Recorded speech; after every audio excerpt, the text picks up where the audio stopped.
경기도의 한 신도시 아파트. 밤 9시 고층 건물들 사이로 어둠이 내려앉고 있었습니다. 한 남자가 방송을 마치고 컴퓨터 앞에서 일어나 기지개를 켰죠. 평범한 하루의 끝이었어요.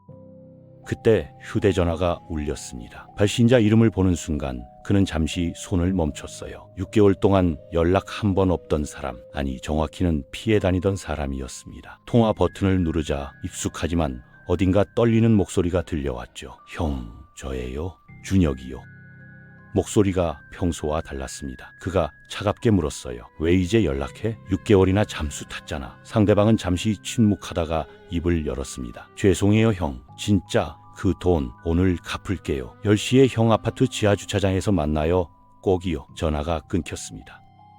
그는 휴대전화를 내려다보며 미간을 찔렀어요. 뭔가 이상했죠. 6개월 동안 문자도 전화도 받지 않던 사람이 갑자기 오늘 밤 10시에 만나자고요? 그것도 3천만 원을 갚겠다고요? 준혁의 목소리가 너무 불안정했습니다. 마치 대본을 읽는 것처럼 들렸어요. 그는 29살, 게임 방송으로 먹고 사는 인터넷 방송인이었습니다. 구독자 약 100만 명. 이 신도시 아파트도 방송 수익으로 마련한 곳이었죠. 6개월 전 어려운 처지에 있던 지인 준혁이 돈을 빌려달라고 했을 때 그는 거절하지 못했습니다. 3천만 원이라는 거액이었지만 석 달 안에 갚겠다는 약속을 믿었죠. 하지만 상환일은 석 달 전에 지났고 준혁은 연락을 끊었습니다. 그는 거실 소파에 앉아 휴대전화를 만지작거렸습니다. 화면에 표시된 시간은 밤 9시 15분, 만남까지 45분 남았어요. 창밖을 내다보니 신도시의 밤은 조용했고 아파트 단지는 불빛으로 환하게 빛나고 있었죠. 평화로운 풍경이었습니다. 하지만 그의 가슴 속엔 묘한 불안감이 자리 잡고 있었어요. 왜 하필 밤에? 왜 갑자기? 목소리가 왜 저렇게 떨렸지? 머릿속에서 여러 생각이 맴돌았습니다. 밤 9시 40분. 그는 마침내 결심했어요. 그리고 어떤 번호로 전화를 걸기 시작했죠. 바로 112번이었습니다. 이 선택이 그의 생명을 구하게 될 줄은 그 순간엔 아무도 몰랐습니다. 6개월 전 2017년 11월 가을이었습니다. 단풍이 물들던 어느 주말 오후 그는 동네 카페에서 준혁을 만났어요. 준혁은 평소보다 수척해 보였고 눈빛에는 절박함이 서려 있었죠. 형, 부탁이 하나 있어요. 준혁이 조심스럽게 입을 뗐습니다. 사업 자금이 필요한데 3천만 원만 빌려주실 수 있나요? 준혁의 목소리는 떨리고 있었어요. 친구랑 같이 온라인 쇼핑몰 시작하려고 하거든요. 석 달만 쓰고 이자 붙여서 꼭 갚을게요. 제발 부탁드립니다. 그는 커피잔을 내려놓으며 준혁을 바라봤습니다. 3천만 원은 결코 작은 돈이 아니었어요. 하지만 준혁은 고등학교 때부터 알던 동생뻘 지인이었습니다. 나름 성실하다고 생각했고 그동안 큰 문제를 일으킨 적도 없었죠. 무엇보다 그렇게 절박하게 부탁하는 모습을 보니 외면하기 어려웠어요. 알았어. 근데 석 달 안에 꼭 갚아야 해. 나도 그 돈 모으느라 시간 걸렸거든. 그가 말했습니다. 일주일 후 그는 준혁에게 3천만 원을 송금했습니다. 준혁은 감사하다며 몇 번이나 고개를 숙였죠. 형, 정말 고맙습니다. 2018년 2월까지 꼭 갚을게요. 약속합니다. 그렇게 둘은 헤어졌고 그는 준혁을 믿었습니다. 하지만 그게 마지막으로 제대로 만난 날이 될 줄은 몰랐어요. 2월이 지나고 3월이 지나고 준혁은 연락을 끊었습니다. 2018년 2월 15일 약속된 상환일이었습니다. 그는 준혁에게 문자를 보냈어요. 준혁아, 오늘까지라고 했지. 계좌번호 다시 보낼게. 하지만 답장은 오지 않았습니다. 전화를 걸어봤지만 받지 않았죠. 한 번, 두 번, 세 번 통화 연결음만 길게 울릴 뿐이었어요. 일주일이 지났습니다. 그는 다시 문자를 보냈어요. 준혁아, 연락 좀 해. 사정이 어려우면 얘기해. 나도 이해할게. 여전히 답이 없었습니다. SNS를 확인해보니 준혁은 접속도 하지 않고 있었어요. 마치 세상에서 사라진 것처럼 조용했죠. 이상한 느낌이 들기 시작했습니다. 3월 중순 그는 준혁의 친구를 통해 연락을 시도했습니다. 준혁이 요즘 연락 안 되는데 뭐 문제 있는 거 아냐? 친구는 애매하게 답했어요. 글쎄요 형, 저도 요즘 못 받는데 사업이 안 됐다는 얘기는 들었어요. 사업 실패라. 그렇다면 돈을 갚기 어렵다는 뜻이겠죠. 하지만 최소한 연락은 해야 하는 거 아닐까요? 4월 초 그는 좀 더 강하게 문자를 보냈습니다. 준혁아, 이렇게 피하는 거 아니야. 돈이 문제면 분할 상환이라도 하자. 최소한 연락은 해줘. 이번에도 답은 없었어요. 그는 점점 화가 났지만 동시에 걱정도 됐습니다. 혹시 무슨 일이라도 생긴 건 아닐까요? 아니면 정말로 의도적으로 피하는 걸까요? 그러던 어느 날 밤 준혁에게서 갑자기 전화가 왔습니다. 6개월 만이었죠. 그것도 밤 9시에 오늘 갚겠다며 지하주차장에서 만나자고요. 목소리는 떨리고 있었고 말투는 부자연스러웠습니다. 평소에 준혁이라면 먼저 사과부터 늘어놓았을 텐데 이번엔 달랐어요. 형, 10시에 주차장이요, 꼭요. 전화는 그렇게 끊겼습니다. 그는 휴대전화를 내려다보며 생각했어요. 6개월 동안 잠수 타다가 갑자기 밤에 만나자고? 그것도 지하주차장에서? 뭔가 심상치 않았습니다. 직감이 그에게 경고하고 있었죠. 이건 정상적인 상황이 아니라고. 밤 9시 40분. 그는 소파에 앉아 고민에 빠졌습니다. 창밖으로는 아파트 단지의 불빛들이 반짝이고 있었고 거실 시계는 째깍째깍 소리를 내며 시간을 알렸죠. 만남까지 20분 남았어요. 가야 할까요? 말아야 할까요? 그냥 돈 갚으려는 거겠지. 내가 너무 예민한 건가? 그는 스스로에게 물었습니다. 하지만 마음 한구석의 불안감은 사라지지 않았어요. 준혁의 떨리는 목소리, 부자연스러운 말투, 그리고 하필 밤 10시에 지하 주차장이라는 장소, 모든 게 이상했습니다. 그는 휴대전화를 들고 연락처를 스크롤했습니다. 경찰서 112번. 손가락이 화면 위에서 멈췄어요. 이거 신고하는 게 맞나? 괜히 오버하는 거 아닐까? 나중에 진짜 돈만 갚으려던 거였으면 얼마나 민망해. 망설임이 그를 붙잡았죠. 하지만 다른 생각도 들었습니다. 만약 정말 위험한 상황이라면, 만약 혼자 갔다가 무슨 일이 생긴다면. 그는 몇 달 전 뉴스에서 본 채무 관련 폭력 사건을 떠올렸어요. 돈을 빌려준 사람이 오히려 위협당한 경우도 있었죠. 준혁이 절박해졌다면 무슨 짓이든 할 수 있지 않을까요? 밤 9시 45분 그는 마침내 결심했습니다. 112번을 눌렀어요. 신호음이 2번 울리고 상담원의 목소리가 들렸습니다. 112입니다. 어떤 신고이신가요? 그는 잠시 숨을 고르고 입을 열었어요. 신변 보호 신고를 하고 싶습니다. 그의 목소리는 생각보다 떨리고 있었어요. 상담원이 물었습니다. 구체적으로 어떤 위협을 받으셨나요? 그는 상황을 설명하기 시작했죠. 6개월 전 빌려준 돈, 연락 두절, 그리고 오늘 밤 갑자기 온 전화. 직접적인 위협은 없었는데요. 근데 뭔가 이상해요. 목소리가 평소랑 달랐고 만나자는 시간과 장소가 너무. 그는 말끝을 흐렸습니다. 상담원은 잠시 생각하더니 대답했어요. 알겠습니다. 신고자님 성함과 연락처 그리고 만남 장소를 알려주시겠어요? 그는 자신의 정보와 아파트 주소, 지하주차장 위치를 알려줬습니다. 상담원이 말했어요. 10시에 만남이시죠? 저희가 인근에 순찰차를 배치하고 신고자님 위치를 추적하겠습니다. 만약 이상한 상황이 발생하면 즉시 112로 다시 연락주세요. 그는 안도의 한숨을 쉬었어요. 감사합니다. 혹시 모를 상황에 대비해서요. 전화를 끊고 나니 마음이 조금 가벼워졌습니다. 적어도 경찰이 알고 있다는 사실이 안심이 됐죠. 설령 아무 일도 일어나지 않더라도 그는 후회하지 않을 것 같았어요. 안전이 먼저니까요. 밤 9시 55분 그는 외투를 입고 현관문을 열었습니다. 엘리베이터를 타고 지하로 내려가는 동안 가슴이 두근거렸어요. 지하 3층 버튼을 눌렀죠. 엘리베이터가 천천히 내려갔습니다. 문이 열리자 어두운 지하 주차장이 나타났고 형광등 불빛 아래로 차들이 줄지어 서 있었어요. 그늦게 숨을 들이마셨습니다. 그리고 주차장 안으로 걸어 들어갔죠. 밤 10시 38분 그는 지하 3층 주차장을 천천히 걸었습니다. 형광등 불빛이 차들의 지붕을 차갑게 비추고 있었고 발소리만이 공간에 울려 퍼졌어요. 약속 장소는 이 구역이었죠. 그는 휴대전화를 꺼내 시간을 확인했습니다. 2분 일찍 도착했네요. 주변을 둘러봤지만 아직 아무도 보이지 않았어요. 잠시 후 저 멀리서 인기척이 들렸습니다. 한 남자가 기둥 뒤에서 걸어 나왔어요. 준혁이었죠. 형. 준혁의 목소리는 여전히 떨리고 있었습니다. 그는 준혁을 바라봤어요. 6개월 만에 본 준혁은 많이 야위어 있었고 눈빛은 불안정했죠. 돈 가져왔어? 그가 물었습니다. 그런데 이상했어요. 준혁은 대답하지 않고 뒤를 돌아봤습니다. 그때 또 다른 남자가 나타났죠. 처음 보는 얼굴이었어요. 덩치가 큰 남자는 손에 뭔가를 들고 있었습니다. 순간 그의 등에 식은땀이 흘렀어요. 준혁아, 저 사람은 누구야? 그가 한 걸음 뒤로 물러서며 물었습니다. 준혁은 고개를 숙였습니다. 형, 미안해요. 진짜 미안해요. 그 말과 동시에 덩치 큰 남자가 빠르게 다가왔어요. 손에 들린 건 쇠파이프였습니다. 그는 본능적으로 뒤로 돌아뛰려 했지만 너무 늦었어요. 야, 가만히 있어. 남자가 고함을 질렀죠. 쇠파이프가 그의 어깨를 강타했습니다. 으악! 비명과 함께 그는 바닥에 쓰러졌어요. 고통이 온몸을 관통했죠. 형님, 조용히 해요. 조용히. 준혁이 다가와 그의 입을 막으려 했습니다. 하지만 그는 몸부림쳤어요. 왜 이러는 거야? 미쳤어? 두 번째 타격이 등을 때렸습니다. 그는 신음을 삼키며 바닥을 굴렀어요. 머리가 어지러웠고 시야가 흐릿해졌죠. 덩치 큰 남자가 그의 머리채를 잡았습니다. 가만히 있으면 안 아파. 알았지? 남자의 목소리는 차갑고 낮았어요. 준혁은 옆에서 안절부절 못하고 있었죠. 상우 형, 너무 세게 때리지 마요.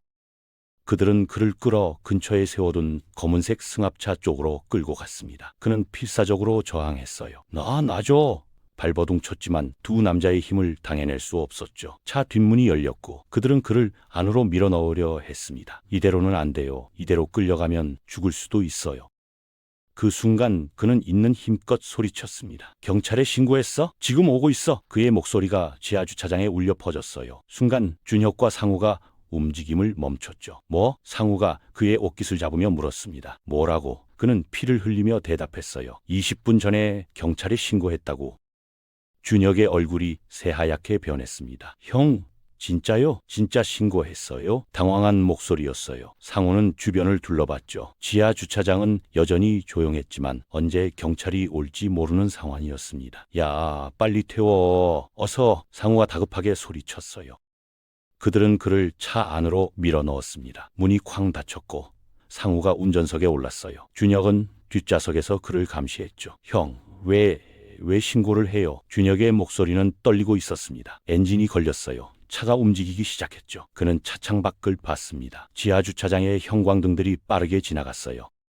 차는 출구를 향해 달렸습니다. 램프를 올라가 지상으로 나갔죠. 밤 10시 45분 검은색 승합차는 신도시 도로 위를 달리기 시작했어요. 목적지는 200km 떨어진 춘청남도 산골이었습니다. 하지만 그들은 몰랐어요. 그가 정말로 경찰에 신고했다는 것을, 그리고 이미 추적이 시작되는 것을 말이죠.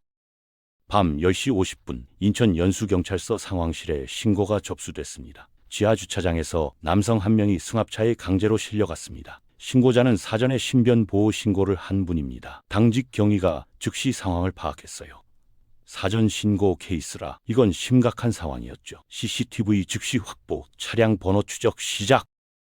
같은 시각 검은색 승합차는 경인고속도로에 진입했습니다. 상우는 속도를 높였어요. 차량은 시속 120km로 질주하기 시작했죠. 뒷좌석에서 그는 의식이 흐릿했습니다. 얼굴에서 피가 흘렀고 온몸이 욱신거렸어요. 준혁은 옆에 앉아 손을 떨고 있었죠. 형, 미안해요. 정말 미안해요. 준혁은 계속 중얼거렸습니다. 닥쳐. 상우가 소리쳤어요. 경찰에 신고했다며? 그럼 우리 이미 끝난 거야. 알아? 그의 목소리는 절박했습니다. 준혁이 떨리는 목소리로 물었죠. 그럼 어떻게 해요? 상우는 백미러로 뒤를 확인했습니다. 일단 멀리 가. 산 쪽으로. 거기서 생각하자. 차는 계속 달렸어요. 밤 11시 10분 경찰은 아파트 CCTV 영상을 확보했습니다. 검은색 승합차, 번호판이 선명하게 찍혀 있었어요. 차량 번호 4608 하삼27 2015년식 카니발입니다. 경위가 보고했죠. 하이패스 기록 추적하세요. 통신사 위치 추적도 동시에 지휘관이 지시했습니다. 상황실은 긴박하게 돌아가기 시작했어요. 차는 천안 분기점을 지나 논산 방향으로 향했습니다. 고속도로를 빠져나와 국도로 진입했어요. 한적한 도로였죠. 그는 신음을 참으며 상황을 파악하려 했습니다. 차창 밖으로 보이는 표지판, 논산, 금산, 점점 깊은 산속으로 들어가고 있었어요. 경찰이 올 거야. 분명히 올 거야. 그는 스스로를 다독였죠. 밤 11시 40분 경찰은 하이패스 기록을 확인했습니다. 천안 분기점 통과, 논산 방향입니다. 순찰차 4대가 긴급 출동했어요. 금산 쪽 상간도로 가능성 높습니다. 해당 구역 순찰차 모두 투입. 모전기에서 지시가 떨어졌죠. 빨간 불빛과 사이렌이 밤하늘을 가르며 추격이 시작됐습니다. 자정 무렵 차는 금산군 상간도로에 접어들었습니다. 가로등도 없는 어두운 길이었어요. 굽이굽이 산길을 오르고 있었죠. 상우는 계속 백미러를 확인했습니다. 아직 경찰 안 보이는데. 준혁이 물었어요. 모르겠어. 그냥 일단 더 가. 상우는 초조해야 하고 있었죠. 그는 뒷좌석에서 눈을 감았다 떴다를 반복했습니다. 의식을 잃으면 안 돼요.